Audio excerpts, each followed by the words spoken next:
we're here to bring a new type of news show. New insights, new styles, new topics every day. We are News Generation.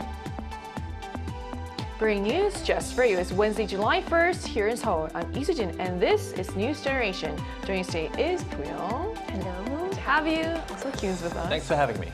And both are here to speak on behalf of people in their 20s and 30s. So we're already halfway through the week and it's hard to believe we made it to July. And to kick off the new month, we also have a new face joining our panel today. So it's your first time with us here in the studio. So before we get started, Puyong, can you introduce yourself for our viewers? Sure. Hi guys, my name is Puyong, and if you've been listening to or watching Arirang radio, you might recognize me from a program called The Culture Inc.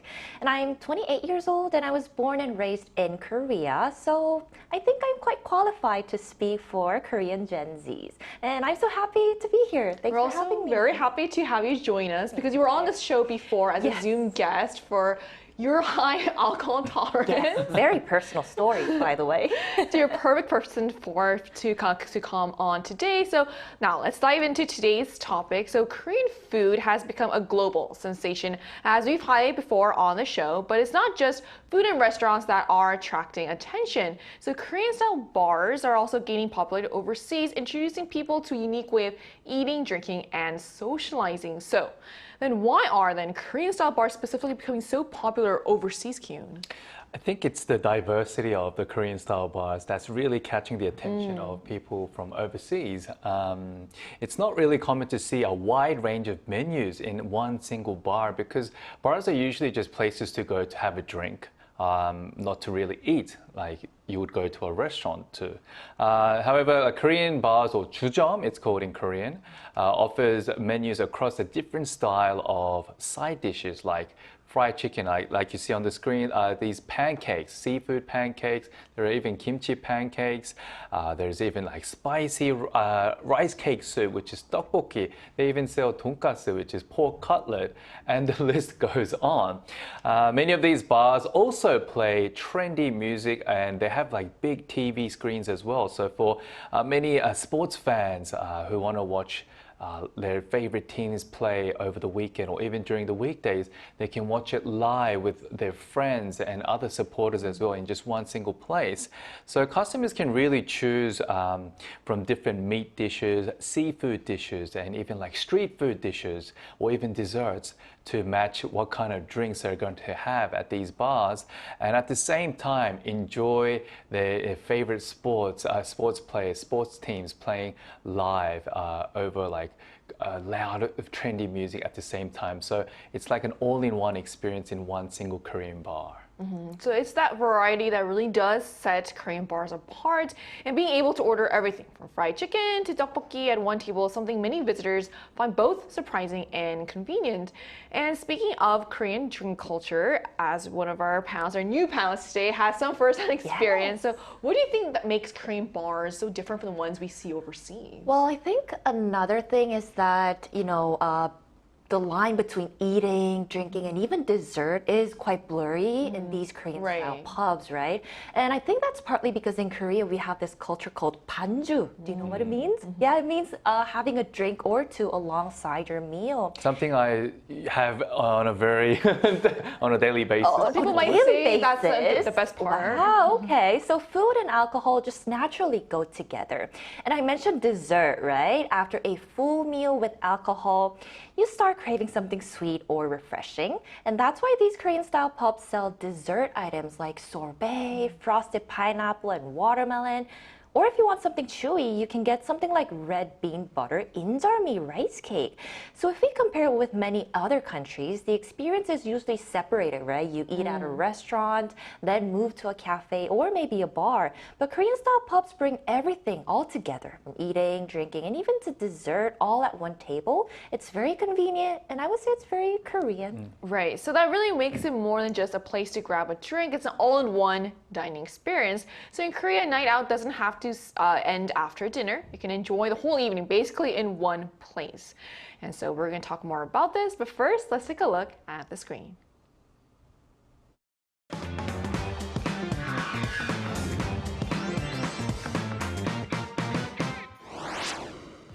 around the world, getting drinks after work is a popular way to unwind and connect with coworkers. While the purpose may be the same, every country has its own unique drinking culture, with pubs and bars that reflect its traditions and lifestyle. These days, Korean-style bars are making their way overseas, attracting customers with their unique food, drinks, and social atmosphere. Today on News Generation, we explore why Korean-style bars are gaining popularity around the world, what makes their menus so distinctive, and the unique etiquette behind a Korean night out. Just as we saw in a video, Korean-style bars are no longer something you can only experience here in Korea. They're popping up in cities around the world and attracting a growing number of local customers there. So let's start by looking at just how far they've spread. So where can people now find Korean bars overseas, Kyun? Right, so one of the Korea's biggest pub chains, 역전 할맥, or Grandma's Beer in English, that has over 1,000 locations within Korea, is now expanding overseas. It opened its first US location in Orange County, California, just last month, and has also opened stores in Jakarta and Surabaya in Indonesia. Now, just like in Korea, the chain is selling its signature slushy beer in these iced beer mugs and Korean style bar food, like street food as well included, in areas close to university districts. And the stores are reportedly gaining a lot of popularity among local college students as well. Now, a similar K-pop franchise like Inseng Mekju, or Inseng Beer in English, have also opened locations in Los Angeles and Virginia. And the company also plans to open more stores in different countries and cities moving forward. Now, in the past, there were many localized Korean pub chains, not pub chains, but Korean style bars or pubs that was individually owned. But because we're seeing this growing popularity of Korean style pubs chains in Korea, now people overseas can actually experience these authentic Korean style bars in their homes. So it is quite impressive to see these bars expanding beyond just Koreatowns and becoming popular with local customers as well. So I'm kind of curious about like what's, I guess, driving this growing interest. So why are they becoming so popular overseas? Well, I think the biggest reason is the influence of K content, right? These days, more people already have a positive image of Korean culture through K-dramas, K-pop movies, and even variety shows. And in that content, Korean-style pubs and pochas, you know, those street tents, and chimek culture, having fried chicken with beer, show up quite often. And that's why even people who don't usually drink a lot may still want to experience it almost like a cultural activity. So for many people who are into K-culture, going to a Korean pub is not just about drinking. It's more like trying out the place they saw in the drama. And in fact, I did hear that a lot of foreign tourists now include Korean pubs in their travel itineraries when they come to Korea. Right, so it is quite fascinating how people want to experience the culture they've seen on screen. So for many visitors, a night at a Korean bar has become just as much a travel experience as visiting a famous landmark. But it's not just Korean content that's drawing people in. So what else makes the Korean bar experience, Kyun, so unique? Another factor that makes Korean style pubs, I guess, a bit more appealing and special is the culture of communal dining, like eating together, because, you know, people gather in like lively groups in these lively areas, and they share they share food by ordering many different big dishes. It's very different to Western cultures where they just order their own food, and they just pay for their own food. And sharing food is not so common in those areas, but in Korea it's the opposite. It's all about sharing food. It's about how you can have some of mine, can I have some of yours, I'll have more of this. So it's because of that kind of culture, like people enjoy kind of drinking in groups, especially in these Korean style pub settings. Now, ironically, Gen Zs are more, I guess, they're more individualistic and they like to do things on their own. kind of in contrast to the older generation where everything had to be done together, as a group.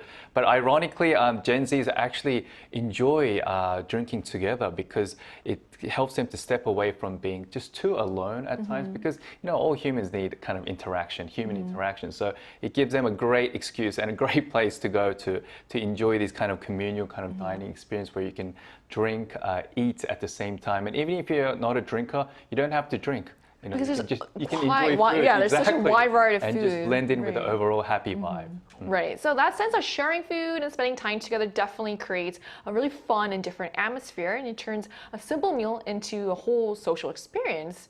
But of course, no discussion about Korean bars would be complete without talking specifically and just about the food. So what are some must-try dishes at a Korean bar? What are some of your favorite recommendations? Yes. Kyun, do you have a favorite? A favorite anju? Yes. I mean, I had chicken last night with Okay. beer. I had chimek. Perfect for the show today. Yeah. Is Well samgyeopsal considered an anju? I think some people might do. Would you guys someone who likes? Okay, I would, I would consider that, yes. Well, the first item is actually very hard not to think about in summer, which is slushy beer. So it's basically frozen beer that's frozen, and it feels very refreshing. But be careful because it can give you a brain freeze. And another steady seller is actually, and it's also my favorite, 양념 chicken or Korean fried chicken with sweet and spicy sauce. It's one of those dishes that's very easy to love, right? It's crispy, flavorful, and it goes perfectly with cold beer. And the next menu, I'm actually a little ashamed to admit I'm not courageous enough to try this out yet. It's called 골뱅이 무침. It's a spicy, sweet, and sour sea snail salad.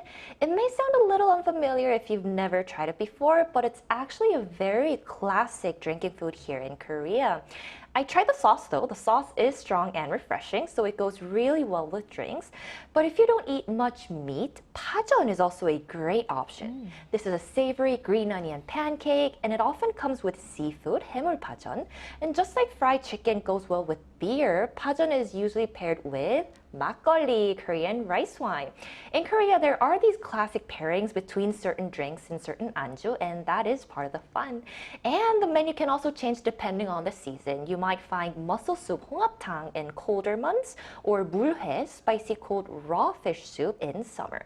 So honestly, you just kind of have to go every season for research. I mean, there's such a wide variety of stuff. There's options for vegans too. Right, Thank you for mentioning pajeon. So and also now I'm getting really hungry seeing all those footage as well. So it sounds like there's a perfect food and drink pairing no matter what you're craving. And we also wanted to hear directly from our viewers about this. So we ran a poll on the Arirang YouTube channel asking which Korean pub or bar pairing would you most like to try? And here's what the results showed. So more than half of our respondents, or 55%, chose fried chicken with slushy beer, green onion pancake with 막걸리 came in second with 30%, followed by spicy sea snail salad with somik at 8% and spicy chicken feet with soju at 7%. So judging by the results, I guess it's hard to beat crispy fried chicken with an ice-cold beer, especially during the summer. And I have a feeling a lot of our viewers are suddenly craving chicken right now, as I am. And to also get a broader perspective on this, we're going to be joined by someone from a country that's also famous for its pub and bar culture. And that conversation will take place right after the break, so don't go anywhere.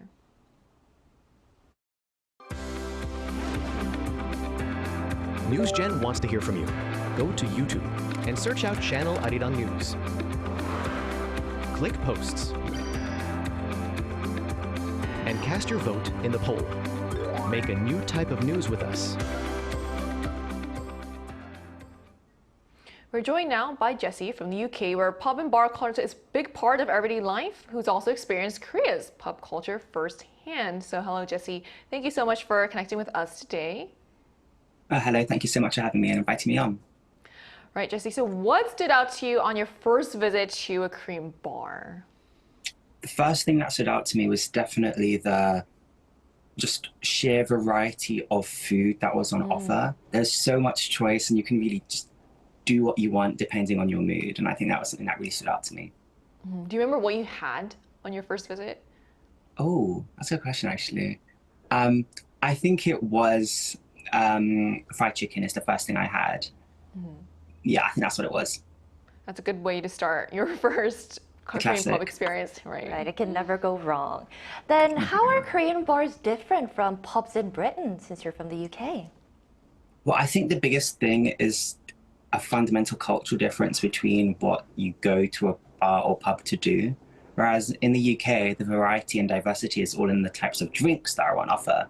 And there's actually rarely a lot of choice on what to eat. Maybe if you're going to lunch at a pub, you might get some actual food, but there's very rarely snacks or stuff like that.